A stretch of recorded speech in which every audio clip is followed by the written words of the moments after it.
largest magnitude seismic event ever recorded in Tenerife, detected beneath the volcano Mount Teide. Guys, something's brewing at the Canary Islands. Beautiful holiday vacation, but an impressive volcano. And I've reported about this, several earthquake swarms in the last few months that were quite large.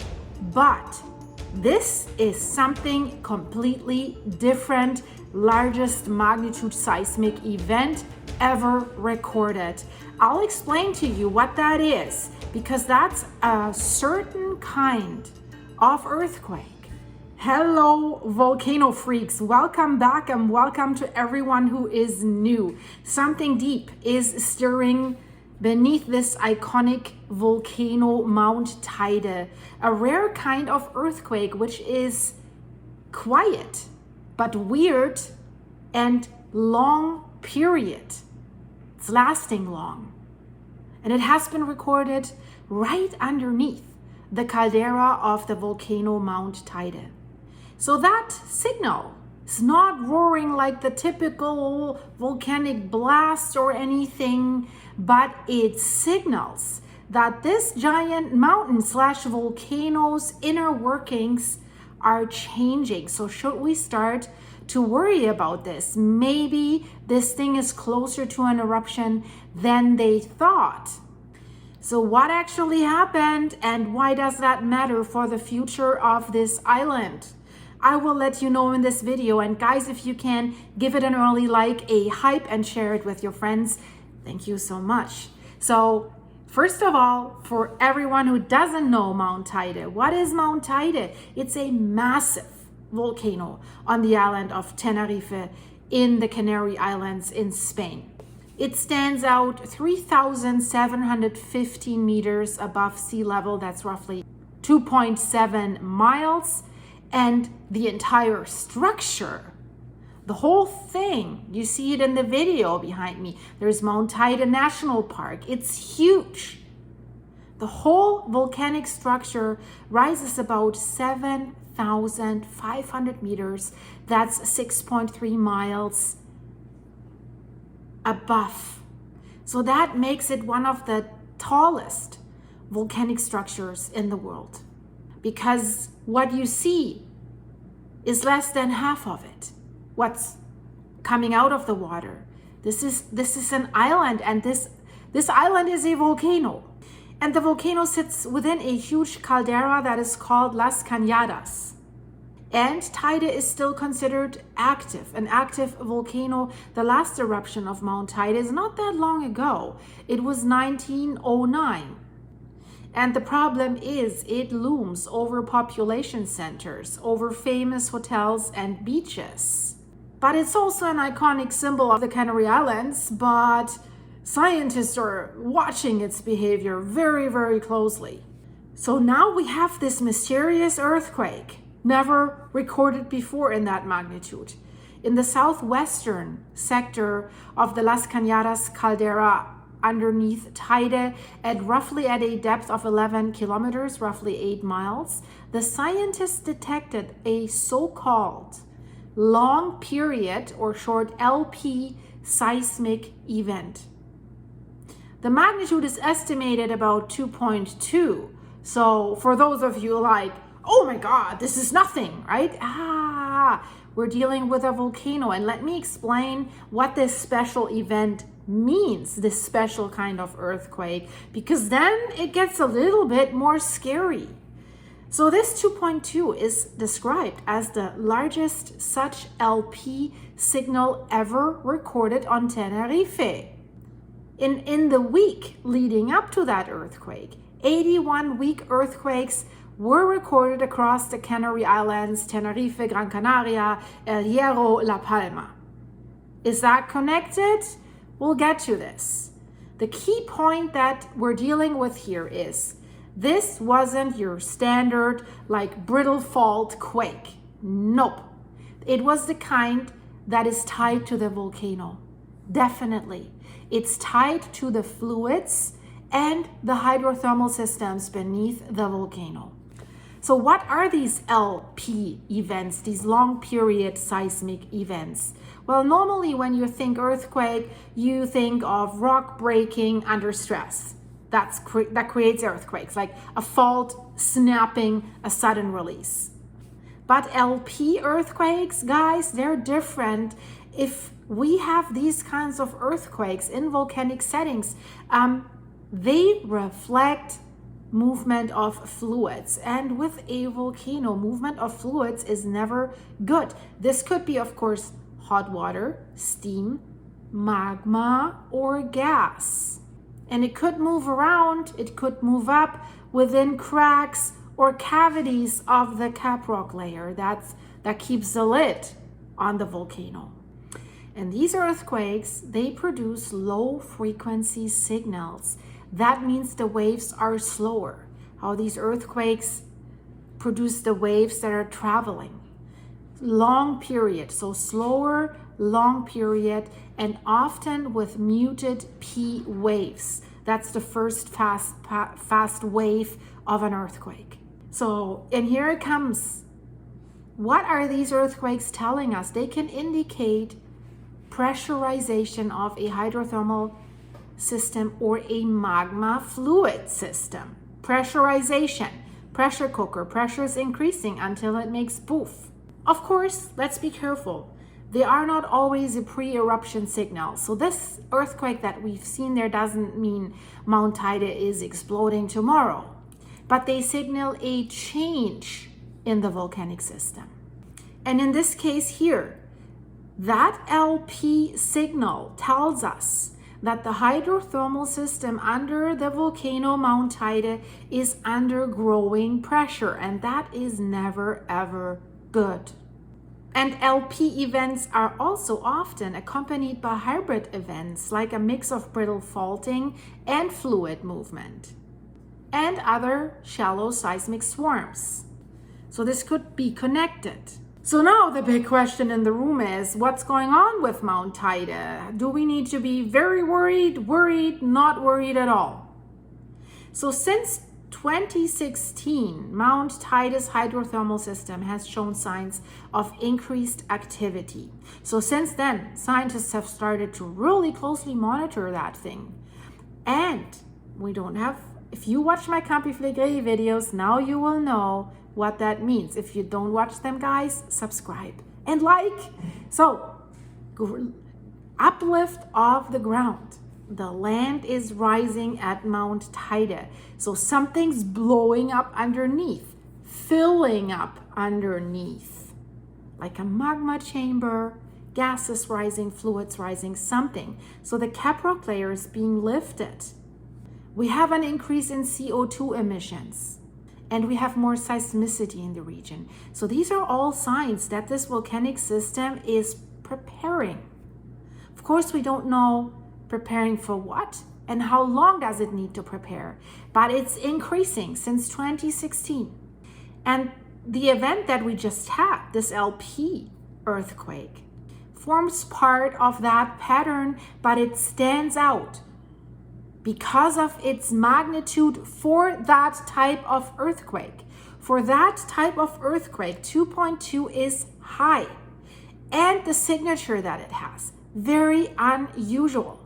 So this really, guys, may mean that the pressurization of Mount Teide has progressed further than the scientists have anticipated. And that's not good news.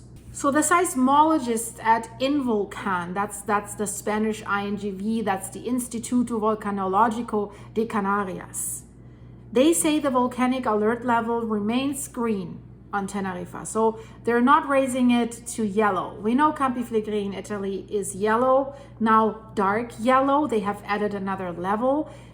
Many say it should be orange. I think it should be orange, but Tenerife remains green. Let's see how long, right? So they say no eruption imminent, no cause for panic, but monitoring continues. This is what the official version tells us. I know they have to be careful. This is an income, a moneymaker, this island, for tourists, right?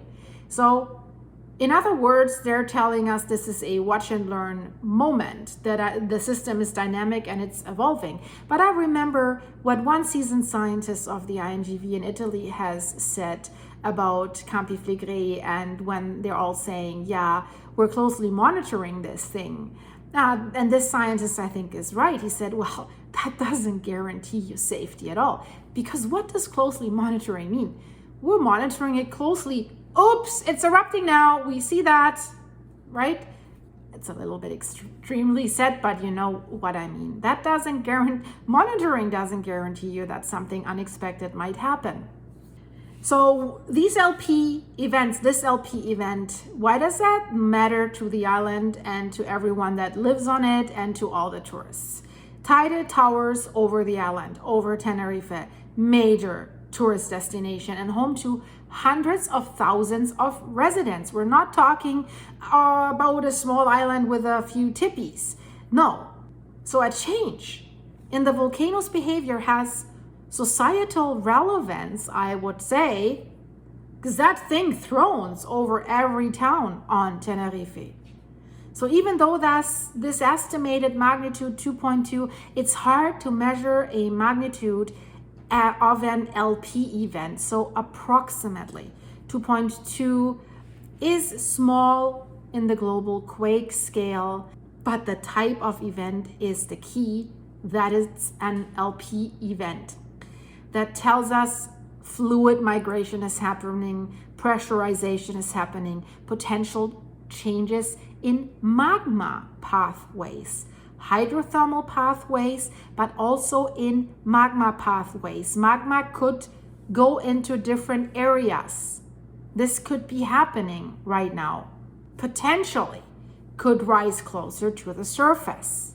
So if this system continues to evolve towards doing something, it might shift to other kinds of warnings, signals like increasing swarm activity, shallow depth quakes, more ground deformation, more gas emissions, but it's already showing signs of that, right?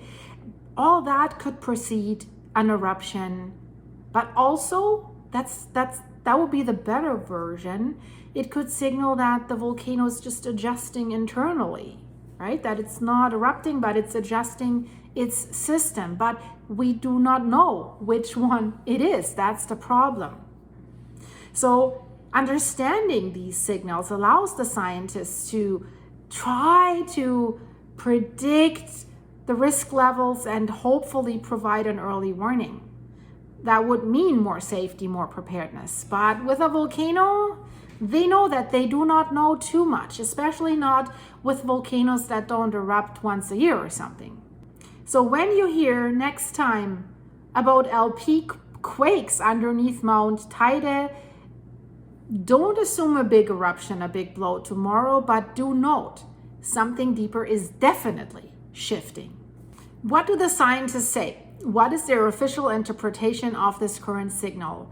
The 8-mile, 11-kilometer depth suggests that the activity is still fairly deep in the system, not at the surface. If that was at like 2 miles, we'd be way more worried. The magnitude of this and the LP thing, how do I say that it is an LP earthquake, definitely suggests some fluid is in motion, not brittle faulting, right? And also not immediate, like a magma breakout. That's a good part. But it stands out because it's the largest ever recorded. It sets a new reference for what the hydrothermal system is capable of in this volcano. So we need to look for an increase in frequency of LP or hybrid events, especially when they're mitigating towards shallower depth. That could give us an indication that something's rising. So shallow earthquakes, a few kilometers or miles or less, which could indicate a magma ascent or a crack propagation of magma. If the ground deformation is rising more, if volcanic gases, CO2, SO2, especially near the vents and fumaroles that are there, if that's increasing and the temperatures are more increases.